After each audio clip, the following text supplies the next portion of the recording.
the man whose mission it is, this year, to fix Facebook would prefer you to do it for him. All of you. All of you who can be bothered to answer surveys on Facebook, that is. This is the remedy CEO Mark Zuckerberg offered on Friday for deciding which media outlets are trustworthy sources of information. Zuckerberg said that in order to combat sensationalism, misinformation and polarization, Facebook would be slipping some questions about media sources into its quality surveys. Facebook will ask some questions about whether you think a certain publication is trustworthy, and then it will look at all the data it's collected from respondents. That's going to work, isn't it? Some will say that the Daily Anarchist is a fine, trusted source. Others will insist it's the Hammer and Sickle Express. Zuckerberg hopes, though, that everyone who responds will at least find one or two publications from the other side to be labeled as trustworthy. Quite a hope. Might it be that extremists will answer these surveys far more readily than slightly more reasonable people?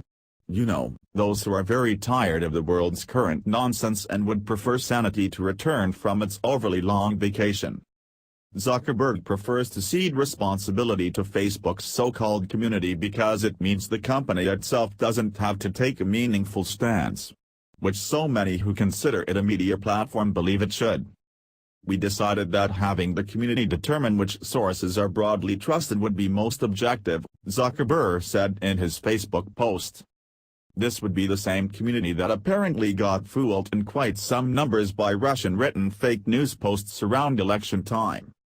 That aside, there's one sentence in Zuckerberg's explanation that mightn't pass some people's trustworthiness test. We considered asking outside experts, which would take the decision out of our hands but would likely not solve the objectivity problem, said Zuckerberg. How odd, some might think, that he chooses to apparently denigrate experts in an era when expertise is being shunned by many. The government, for example. Experts who insist that climate change is real are dismissed as scaremongers. Why, last week most of the members of the National Park Service Advisory Panel quit because, they said, Interior Secretary Ryan Zink isn't interested in meeting with them.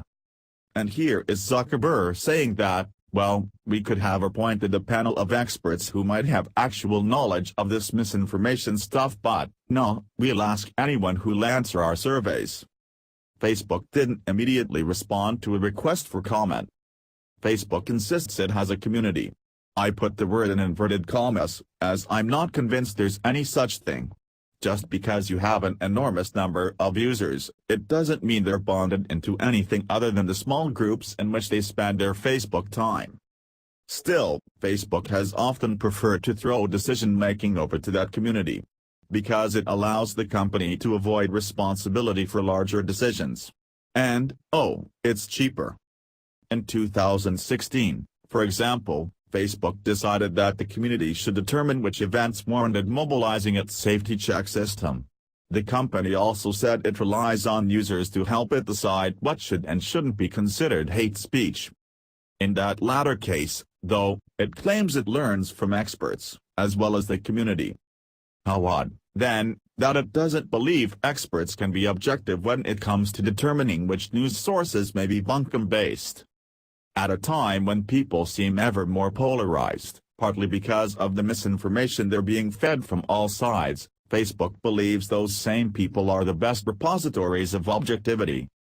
Well, it's far easier than, say, figuring out your criteria for what is and isn't misinformation, publicizing those criteria and then hiring a panel of, wise expert types to help you ensure they're enforced. That's unlikely to happen, though. Facebook would actually have to stand for something.